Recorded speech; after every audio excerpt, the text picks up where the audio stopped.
Hello, everyone. It is time to drop the puck for some biscuits and penalties. I'm your starting goalie, Alex, and joining me, as usual, is Cobra. How are we doing tonight, man? Oh, I'm doing as well as I can. I know a lot of people listening to our podcast are going, wait, he just played the Dirt and Turf intro theme. And that is correct because Biscuits and Penalties is on the lookout for a new intro. So we're just playing around with all the intros that we have and handing out sports media. And hopefully we can use it as filler, Ernest Miller. So For sure. With the announcement of the Winter Classic going to Utah next year, 2027, the NHL has also announced the Stadium Series game for 2027 as the Vegas Golden Knights are going to travel to Dallas to take on the Dallas Stars in Jerry's World, aka AT&T Stadium. How we feel about this Stadium Series game next year inside Jerry's World? Well, Jury World was probably was more than likely the logical location to have this stadium series, and it makes sense. Jury World is climate controlled. Jury World can fit a lot of people. Jury World is the biggest fu to life and the Dallas Cowboys, owned by Jerry Jones. So, yeah, to have the Dallas Stars host the Vegas Golden Knights in Jury World is the logical conclusion because you couldn't go to San Antonio. You definitely couldn't go to Houston.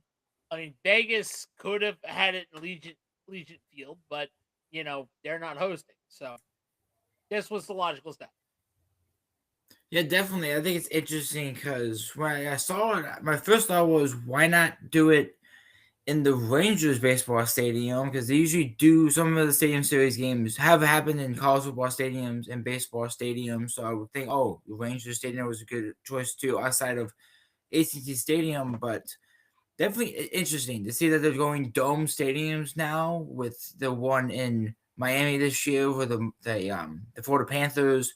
In Miami, they did the Raymond James is an outdoor stadium, but they're going to dome stadiums now, and I'm intrigued that they're going to go on the Stadium Series more dome side than outdoor stadium side, like the Winter Classic is Well, doing. well, with the stadium series, you have an excuse, if that makes sense, because it could be in a stadium, which whether it be open or enclosed. And the also, when it comes to the stadium series, the possibilities are endless. You could have it at the college. You could have it at a NASCAR track if you wanted to. Just tighten up the stands a little bit, you're good. Um, but but the point still stands. With the stadium series, you have more availability, whereas the Winter Classic, it has no choice but to be outdoors, as it is the spirit of the game. It's the Winter Classic. So that's my humble opinion on that, at least. Yeah, I think they have talked about going to Charlotte Motor Speedway and other outdoor NASCAR speedways for the Stadium Series, because you can use the infield for the ice and then use the outside of it for the Yeah, you, stage. you can use temporary seating. You can use temporary seating. However, I will say this about the Winter Classic: nothing beats the first one. The first Winter Classic, Ralph Wilson's at then Ralph Wilson Stadium, now Highmark Stadium, the old Highmark. Can't believe it's saying that. Where not only was it outdoors, but it was snowing and it ended in a shootout. It was the perfect storm Winter Classic. Speaking of Highmark Stadium, I do think with the evolution of new NFL stadiums, we might see Winter Class Stadium Series games go to new stadiums. New RFK Junior Stadium, new Nissan Stadium, probably another Highmark Stadium Series Yep, game. In the future, in the next couple of years. So absolutely. we, we might see it. Definitely is a possibility with all the new stadiums Not not popping up. just not just with the Stadium Series, but also with the Winter Classic. So we'll see what happens. I mean, hopefully the infrastructure uh bears fruit and the NHL goes forward with that idea, Alex. Yeah, listen, Gary Bateman. Listen to us. We're smart hockey fans. We are. Listen to We us. are Bettman. You hear us? Bettman. You know, skating the crease, asshole allowing motherfucker. Bettman. Will not live that down. Yeah, we here at the Hidden Out Sports Media page are not fans of Gary Bateman, the NHL commissioner, because he cannot do his job, and he's most worried about expansion and bringing back the Thrashers. Not just Gary Bettman. Famous commissioners of integrity, Rob Manfred and Roger Goodell as well. You got to add those two in as well. Oh, and don't forget about the France family in NASCAR. And TKO.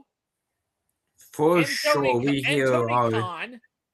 haters of the commissioners, but regardless of anything, the trade deadline is always around the corner and is bigger now with the Rangers as the spotlight of trying to sell, sell, sell.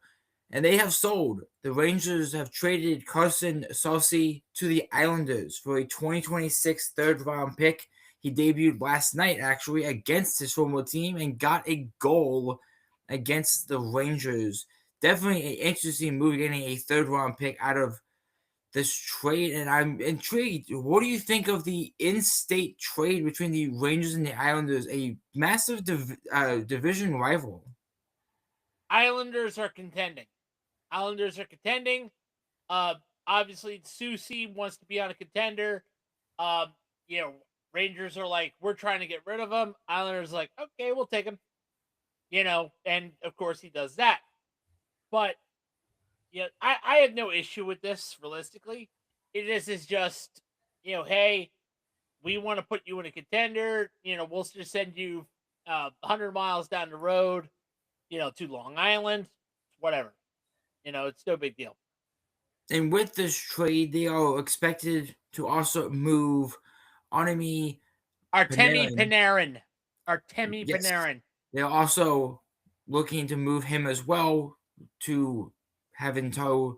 Now, I think they're going to trade him away for possibly a first, second, maybe a fourth round pick, depending on what team is willing to sell for his contract and try to extend him. But I think Panarin is will go to a contending team who's going to accept his contract and give probably a high pick for him. I think he's a great player. I think a contending team like the Sharks, maybe, or the Ducks, or the Mammoth could be in contention in the West. The Hurricanes could add him too. Maybe the Lightning. All the possibilities in the Eastern Conference to get him. I mean, the Capitals might be up there. We're trying to buy the deadline too with another forward, try to solidify our offense because we're injured, very, very injured. So we'll see. I think the Ducks would be the one that are more interested in Artemi Panarin. That's what I was thinking too. But also the Islanders did another big trade. They trade for Andre Palat from the Hurricanes for Maxim Ty Name escapes you. Name escapes you. Yeah. And the Islanders also get another 2026 third round pick and a 2027 sixth round pick from the Hurricanes for this trade. Do you think the Islanders got a good deal to get Palat and 2 picks from the Hurricanes? I think they made a great deal. I mean, because those two third round picks can be flipped. It can be flipped, especially at the trade deadline, to get more assets. So this was definitely a good move. Definitely. The Islanders are looking for a massive push past the Winter Olympics this year in February to try to get to the postseason. And for the first time in a hot minute for the Islanders to try to get another championship in that state because New York is not the hottest state for championships, unfortunately, with every team in that state. So I'm definitely interested. The last time the Islanders won a Stanley Cup was before I was even born. And so just shows the ownerships of those teams in New York, but see if the Islanders get the job done. Yeah. Well, it's possible. I mean, anything is possible in the Stanley Cup. Oh, yeah. And we had a record break last night for Detroit Red Wing player Patrick Kane. Famous women respecter Patrick Kane. In the 4-3 shootout loss to the Capitals, Patrick Kane became the all-time American-born player for points, leading with 1,375 points with an assist last night, passing the other former Red Wing legend, Modano. Mike Modano, Red Wing legend. According to everything I've read, that's what I read. Detroit Red Wing legend, according to the media. That's the biggest joke. Mike Modano, 1 year on the Red Wings. Majority of his career was with the Stars. Like, and this is actually an interesting record because he scored against the Capitals early in the game, but it was called offside. So they had to basically say, hey, it didn't count. They celebrated preemptively for no reason because they reviewed it and he was offside. But he got his redemption and scored. And against a really tough goalie. Troy Lindgren is definitely a tough goalie to play against.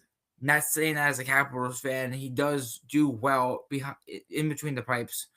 And speaking of tough, he played through injury in the shootout. Man, he had to be carried off the ice after the shootout. Looked like carried. That is grit and determination. That is toughness for any goaltender to play through.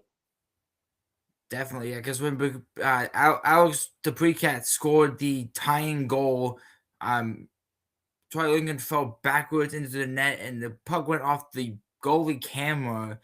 There's reports that he might have been injured during that play, but it looks like it might have been a lower body injury for Troy Lincoln. But that means that next man up, Logan Thompson, might be in the net tomorrow against the Hurricanes. The Hurricanes are coming off of a good win last night in a division that they are slowly losing as of right now, because the standings were fast. Hurricanes are currently 6 points ahead of the Pittsburgh Penguins and the Islanders, both at 65 points. So, the Capitals could play spoiler a little bit tomorrow with Logan Thompson in net if that comes to fruition, depending on if he's hurt or not. We'll see. We'll definitely see. But before we move on, I would like to take a break for our affiliate of tonight's episode of our friends over at Fubo TV. If you're looking for a great streaming platform for the Olympics or other sports, use our link in our bio and support us and our friends over at Fubo TV. Check out the MLB, the NFL, the NHL, FS1 for some NASCAR, some NBA TV. If you're a college football fan, the SEC, ESPN2, whatever you want to watch is on Fubo TV for $0. It's $0 to sign up to check out the Olympics and everything going on in the sports world, including some UFC. If you're a Paramount Plus fan, you can use Paramount Plus to watch the pay-per-view. I think this weekend. So there's definitely a lot on Fubo TV to use. So go check it out. Support us and our friends over at Fubo TV. Not only that, but FS1 also contains bowling. So if you've been watching Gutter's Edge podcast, hey, that's where you can get some of your bowling fix. Oh, definitely get into the PBA. The Minnesota Wild had a huge win last night, 5-1 over the Flames regulation. Now are 7. I kid you not, 7 points behind the Colorado Avalanche as the Avalanche got whooped on last night by the Montreal Canadiens, 7-3. Do you think the Wild have an opportunity to take over the Avalanche if the Avalanche continue to slip? Obligatory fuck ice, by the way. Yes, I do believe Minnesota has the ability to catch up to Colorado. I said it we said it a couple weeks ago. Minnesota is pissed, especially by outside forces. So Minnesota is pissed, and Minnesota is looking for anything to take it out on. Would it be the NHL teams or even ice? Especially fuck ice. Fuck you. Fuck you. Leave Minnesota. Fuck ice. Yeah, definitely good. I think this Wild team has played really well this year. Obviously, Matt Boldy's in the Olympics this year for the Minnesota Wild. The rookie goalie is doing great things for them. Matt Foligno's doing well. Kaprizov is playing out of his mind this year.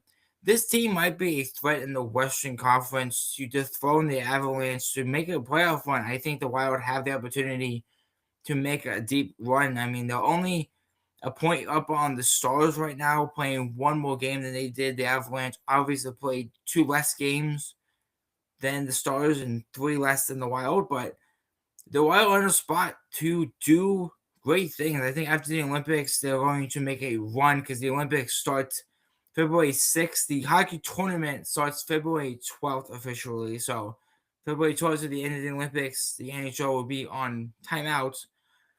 But after that, I think the Wild are going to make some threatening moves at the deadline, potentially to add to that threatening offense. And I think if the goalies play well enough, we could see a Wild Stanley Cup run that we haven't seen in a very, very long time. The As what's last happening. the last time Minnesota was ever in a Stanley Cup was 1991, where they would lose to Super Mario and the Pittsburgh Penguins.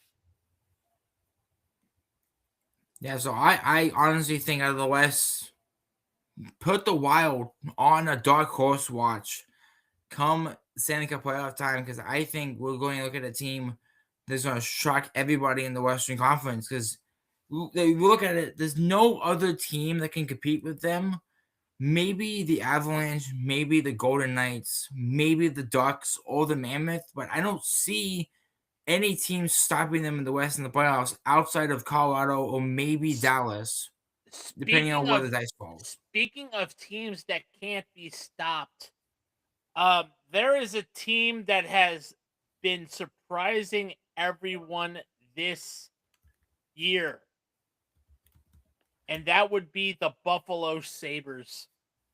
They have leapfrogged the number one wild card spot. They're actually third in the Atlantic Division, but we'll get to that in a minute. The Sabres are surging. You and I can't believe this. The Sabres, formerly Buffalo, the Sabres are surging. Can't believe it, man. Yeah, and Cobra can rub it in my face all he wants now because I said in the last year when he said the Sabres would do something, I said, "What are you talking about?" I didn't believe him. I really thought the Sabres weren't going to do this year, but they have put team together to blow me out of the water, and it's insane. There's another team we got to keep our eye on, man. They may be behind the Ducks by 1, but I told you, keep an eye out for the San Jose Sharks. It's crazy the flip in the NHL this year. The Sharks are competitive. The Jets are complete ass after being President's Trophy winners last year. The Jets are imitating their North American counterparts in New York. I blame Aaron Rodgers. Aaron Rodgers. He should have gone to the Vikings. Even though he's a Steeler now, it's Aaron Rodgers' fault. The Jets' downfall is Aaron Rodgers' fault. I don't care. He still can go to the Vikings. He still can go. It's destiny. Brett Favre 2.0. Destiny. Before we wrap everything up, we're going to go to my favorite segment, Games of the Weekend. 2 games for Saturday, 1 game for Sunday. Cobra, what are you tuning into this weekend that you are most intrigued by? Kings Flyers. That's my first one for Saturday. It's a 12:30 matchup. Not only that, but it's an expansion 6 matchup. It's a chance for the Flyers to actually move forward as far as in the standings, and it's always competitive. And let's see what else. And give me Ooh, that ought to be interesting. Give me the Canadiens and the Buffalo Sabres. This one is interesting because this has playoff implications. The Canadiens and Sabres are fighting for the wild card spot, are fighting for not only the wild card spot, but they're also fighting for position. If the Sabres win, they continue their foothold into the third spot in the Atlantic. If the Canadiens win, they move into the third spot. So be on the lookout for that one. And on Sunday, there's only 3 games. So give me Golden Knights and Ducks. Definitely interesting matchups from you, Cobra. I'm going with my games Saturday. I'm going with the Avalanche and the Red Wings. Obviously, the Avalanche are fighting for their lives right now with the Wild on a prowl against them.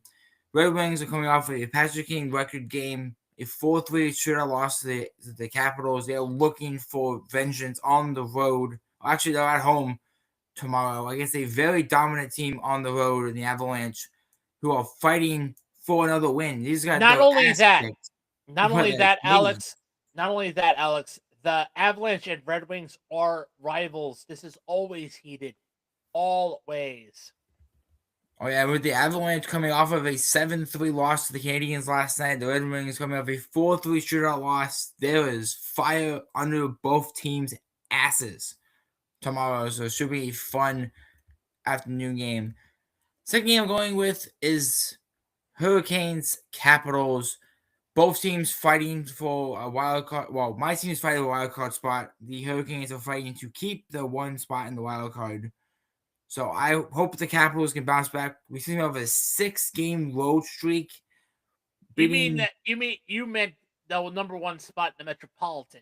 Correct? That's what I meant. Yeah, the Metropolitan. So the Caps are fighting for the wild card spot. We're 4th right now, tied with the Cup champs from last year, the Florida Panthers. So fingers crossed. And my game for Sunday, which I'm surprised Cobra didn't pick, and that's, believe it or not, the Stadium Series. Give me the Bruins and the Lightning. This is a heated battle usually in the regular season and in the playoffs when they face Vasilevsky versus Jerry Swayman. You got dominant teams right now playing well and fighting for the playoffs. The Bruins are trying to keep that second wildcard spot, to hold that spot. So this is going to be a fun Stadium Series in Raymond James in Tampa, Florida, on neutral ground. So should be fun with the neutral ground of no home ice advantage come Sunday. All right. Are we ready for the standings, Alex? Yes, we are. So, do you want to do the Atlantic and I do the Metropolitan? Yep. Or the flip flop? I'll take care of that. So, leading the way in the Atlantic is the aforementioned Tampa Bay Lightning. Excuse me about that. Sorry, I had text. 34, 14, and 4, 72 points. Behind them are the Detroit Red Wings. 32, 17, and 6, 70 points. Buffalo Sabres, 31, 17, and 5, 67 points. The Montreal Canadiens, 30, 17, and 7, 67 points. And the Boston Bruins, 32, 20, and 3, 67 points. Right behind them are the reigning, defending Florida Panthers, the Stanley Cup champions, 28, 22, and 3, 59 points. Behind them, the Ottawa Senators, 25, 21, and 7, 57 points. And bringing up the rear is the Toronto Maple Leafs, 24, 21, and 9, 57 points. And leading the Metropolitan Division is the Carolina Hurricanes.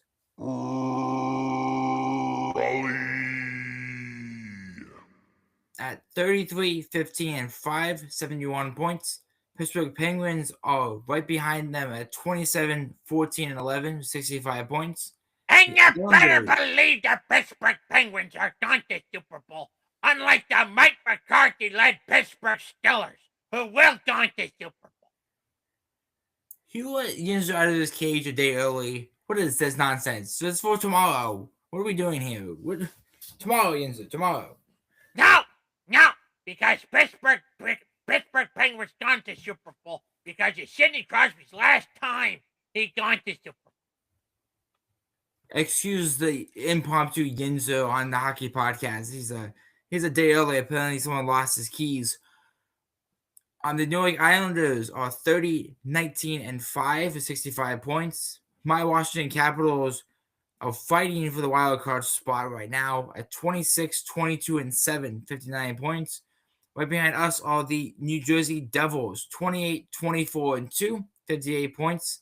Columbus Blue Jackets are 25, 20, and 7, 57 points. The Flyers also 57 points at 24, 20, and 9. And sell at the deadline. The New York Rangers are 22, 27, and 6 with 50 points. Sell the team. Sell the team, Dolan. Sell the fucking team, Dolan. Blow it up. Sell everything. All right. In the Central Division, we have the Colorado Avalanche, 35, 8, and 9, 79 points. Right behind them are the Minnesota Wild, 31, 14, and 10, 72 points. I'm surprised you didn't bring this team up too. The Dallas Stars, 31, 14, and 9, 71 points. They're nipping at the heels as well. Then the Utah Mammoth, 28, 22, and 4, 60 points. The Nashville Predators, 24, 23, and 6, 54 points. The Chicago Blackhawks, 21, 24, and 9, 51 points. The Winnipeg Jets, 21, 25, and 7, 49 points. And the St. Louis Blues, 20, 25, and 9, 49 points. I guess the Blues forgot that they're the St. Louis Blues and they don't lose because they keep losing. Well, they need to start singing Gloria a little bit better. They're off key. I agreed on that one. And last but not least, leading the Pacific Division is the Las Vegas Golden Knights. It's actually tied in points with the Oilers at 25, 14, and 14, 64 points. The Oilers at 28, 19, and 8, 64 points. Tied at third and fourth are the Kraken, 25, 19, and 9, 59 points. And the Ducks are 28, 23, and 3, 59 points. Right behind them are the San Jose Sharks at 27, 21, and 4, 58 points. The Kings are 22, 17, and 13 with 57 points. The Calgary Flames are 21, 26, and 6, 48 points. And it seems like the Canucks have died because they are 18, 31, and 5 with 41 points. All right. I would like to plug out other podcasts. The Lap Down, our racing podcast, has got picked up again for season 3 with Greg and Ryan being on co-host duties. And you also see me on occasion as well. Definitely. And if you guys are into the PBA or bowling in general, check out Gutter's Edge with Cobra and Ricky Swearinger. Swearingen. Passing the Pigskin, a college football podcast with our friend Billy from New City. Dirt and Turf, our baseball podcast. We are gearing up for spring training. We cannot wait to get back on the field for you guys to talk all things baseball. Yep.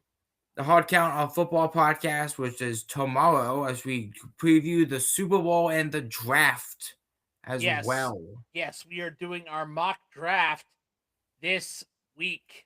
So be on the listen for that one. And right after that is our Hand It Down Beat Down when we go over our 100 subscriber plus milestone on our YouTube channel. No, the Hand It Down bench. The Hand It Down bench, not the beat down. Sorry, yeah, Hand It Down bench. Sorry, there's too many things to Hand It Down. The Hand It Down bench. We are celebrating 100 plus subscribers.